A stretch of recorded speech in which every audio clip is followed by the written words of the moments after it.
I am the tofu golem. Please enjoy the video. You start by confirming fuel and flint. A dry or worn Zippo won't light. Hold the case in your dominant hand so your thumb can reach the thumb wheel. Once done, flip the lid open with a controlled upward motion using your thumb. This exposes the chimney and prevents fuel splatter. Make sure the felt pad and wick look intact. If the wick is tucked too deep, you may need to adjust it later. Now position your fingers for the striking motion. You place your thumb on the flint wheel and apply a firm, quick forward motion to generate sparks. At the same time, keep the lid open and angle the lighter slightly into the wind so sparks land on the wick instead of blowing away. Low angle helps. If the wick is saturated, a single strike lights it. If not, re-strike up to 3 times while keeping consistent pressure and angle.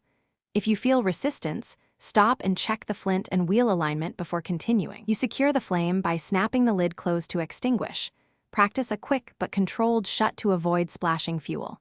If the lighter fails repeatedly, check the flint, replace it, and add fuel to the cotton reservoir if low because insufficient fuel prevents ignition. If the flame is weak or sputters, lift and trim the wick or trim charred ends. Make sure the wick protrudes slightly above the chimney. One troubleshooting tip: if sparks but no flame, inspect flint alignment and replace the flint before adding more fuel. Thanks for watching. Consider subscribing if we helped you today.